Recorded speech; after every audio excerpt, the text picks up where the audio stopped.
people talk about all the errors and things in the movie and all these other things, but there's parts. I mean, there are parts of it, like especially the clothes. Like you can't just, it's different than having a boom in the shot. Like you have to have somebody in actually authentic 1970s clothes. We got a chance to get our afros on, and we had all the best polyester. A lot of our suits were custom made. Every day was like Project Runway. I mean, I had to call upon some skills that I haven't used in 20 years. On the spot, just say, okay, I'm gonna make you a fur pimp hat and a fur jacket to go with that. Okay, we'll get that to you soon. And she would just sew it all up and just like, did you just do that? Cut the cape on the floor, sewed it together, took a hat and, glued some fur around on it. So it was just kind of like that kind of a project where you had to make it work. Well, I mean, we're just really lucky to get Ruth. I mean, Ruth, has been nominated for 2 Academy Awards and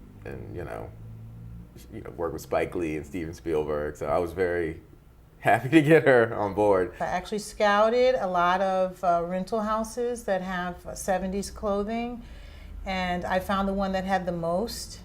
And I just did one blanket deal with him, like, okay, I'm gonna pull up a tractor trailer, let me just fill it, and when we pull out, I'll just give you the budget. It was like a candy store. You could pick your outfit. Plaids, pink jumpsuits. She must have went to every thrift store and found everything that anybody ever wore in that period and put it in one truck. If it's not in this truck, then we don't have it. And we can't not have it, so it's gotta be in this truck. You're thinking that everybody that's in this movie, this is an old movie. It looks like an old movie. And you're saying, oh man, this must have been shot in the 70s or something, but then you're going, wait a minute. That's Arsenio Hall. That's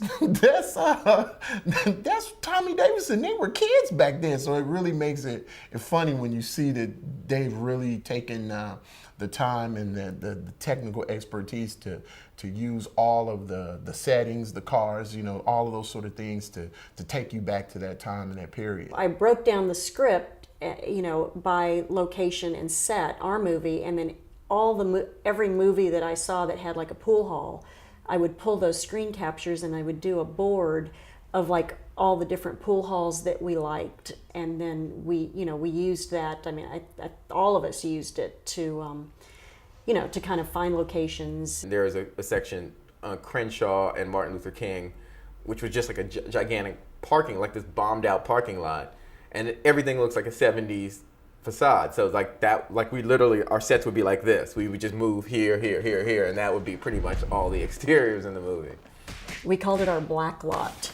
Everything looks really authentic, and a lot of stuff is authentic. And I mean, we would rent these homes that were owned by old grandmas, and the home would literally look like it's in the 70s. And our production designer, Denise, would just have to bring in some wood paneling or something. We found these houses in Ladera Heights, which were perfect for like the Pimp Council and Black Dynamite's house. Ladera Heights is kind of a late 60s neighborhood, which is great, and you go into some of these houses and they haven't been touched in years. The house that Honeybee's brothel or whatever, it looks exactly like that.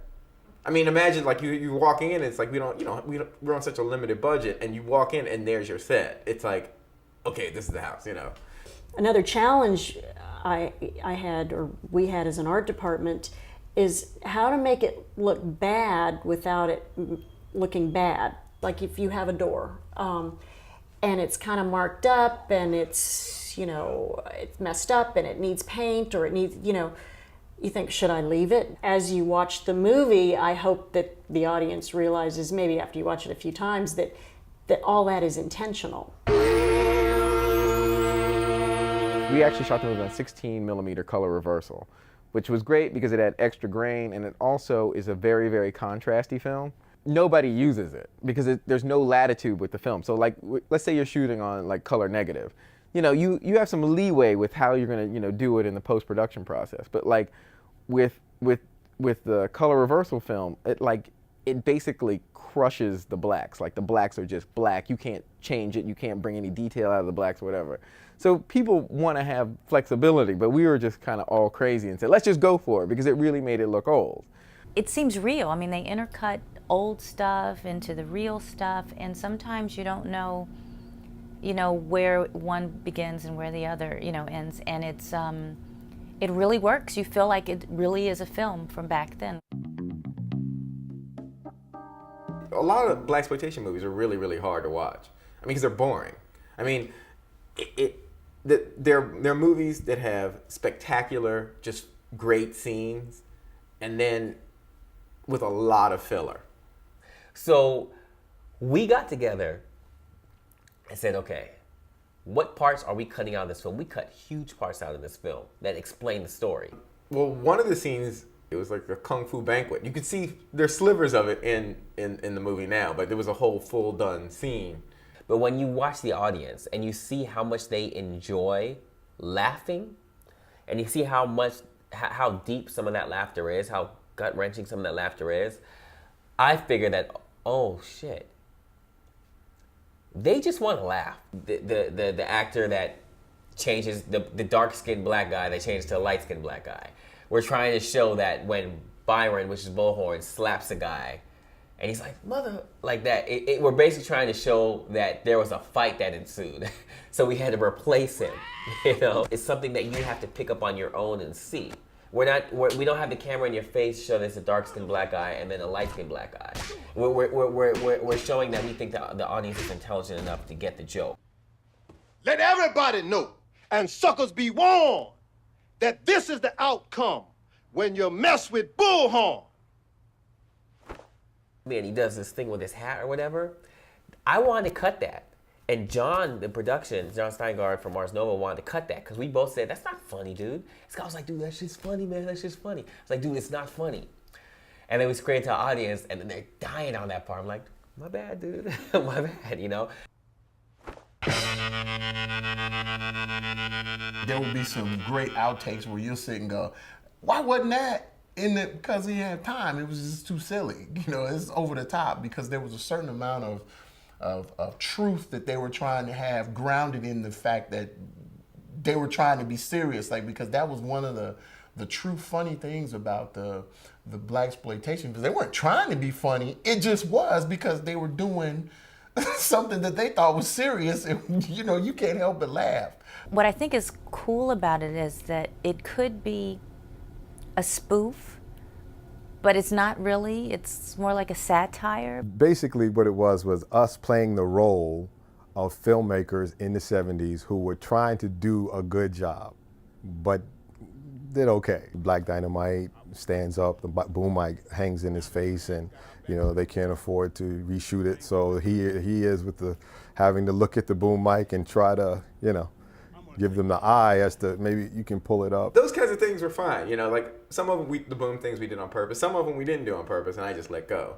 Like at the Roscoe's Chili and Donuts, the hitmen drive up, and the guy forgets to put on the parking brake, and the car rolls, and he has to stop the car again and then start shooting again. That really happened. It was like, great, leave it in. And then there's some stuff that's really subtle.